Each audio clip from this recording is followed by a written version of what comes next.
Welcome to Tollywood cine talkies. ఈ రోజు filmy updates ఏంటో ఇప్పుడు చూద్దాం. మహేష్ బాబు ఈ ఏడాది అనిల్ రావిపూడి దర్శకత్వంలో తెరకెక్కిన సరిలేరు నీకెవరు సినిమాతో మంచి సక్సెస్ అందుకున్నాడు. ఆ సినిమా సక్సెస్ తర్వాత మహేష్ బాబు పరశురామ్ దర్శకత్వంలో సర్కారు వారి పాట అనే సినిమాను తన తండ్రి కృష్ణ బర్త్డే సందర్భంగా అనౌన్స్ చేశాడు. అంతేకాదు ఈ సందర్భంగా రిలీజ్ చేసిన ప్రీ లుక్ పోస్టర్ కు సోషల్ మీడియాలో వైరల్ అయింది. పరశురామ్ ఈ సినిమాను తనకు అచ్చొచ్చిన లవ్ స్టోరీ చేస్తాడనుకుంటే ఇప్పటి వరకు తెలుగు తెరపై రాని డిఫరెంట్ కాన్సెప్ట్ తో బ్యాంక్ మోసాల నేపథ్యంలో తెరకెక్కించబోతున్నట్టు సమాచారం. అంతేకాదు ఈ సినిమాను ప్యాన్ ఇండియా లెవెల్లో తెరకెక్కించాలనే ఆలోచనలో ఉన్నాడట. ఈ సినిమాలో మహేష్ బాబు తొలిసారి త్రిపాత్ర అభినయం చేస్తున్నట్టు టాలీవుడ్ వర్గాలు చెబుతున్నాయి. తాజాగా ఈ సినిమాలో మహేష్ బాబును ఢీ కొట్టే విలన్ పాత్రకు సినిమాలో హీరోకి సమానమైన ప్రాధాన్యత ఉంది.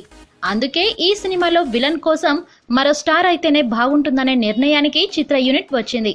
ఇప్పటికే కన్నడ హీరో ఉపేంద్ర ఈ సినిమాలో విలన్ కోసం సంప్రదించారు.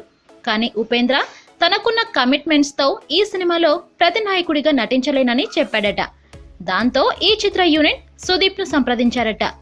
ఇక సుదీప్ కూడా ఈ సినిమా స్టోరీ విని బాగా ఇంప్రెస్ అయ్యారు. ఇక మహేష్ బాబు సినిమా కోసం అడిగిన డేట్స్ ఇప్పటికే తాను ఒప్పుకున్న సినిమాలకు క్లాష్ అవుతున్నా వేరే సినిమాలకు ఇచ్చిన డేట్స్ ను ఈ సినిమా కోసం ఇచ్చాడట. కేవలం 30 రోజులు మాత్రమే కాల్ షీట్స్ ఇచ్చినట్టు సమాచారం.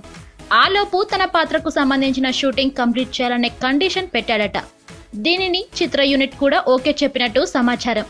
అంతేకాదు ఈ సినిమాలో విలన్ గా యాక్ట్ చేసేందుకు సుదీప్ కు భారీ మొత్తంలో పారితోషికాన్ని మూట చెప్పబోతున్నట్టు సమాచారం. తెలుగులో ఈగ, రక్త చరిత్ర, బాహుబలి వంటి సినిమాల తర్వాత సుదీప్ యాక్ట్ చేస్తున్న సినిమా ఇదే. మొత్తంగా సర్కారు వారి పాటలో సుదీప్ మహేష్ బాబుకు ఏ రకంగా ఢీ కొడతాడో చూడాలి.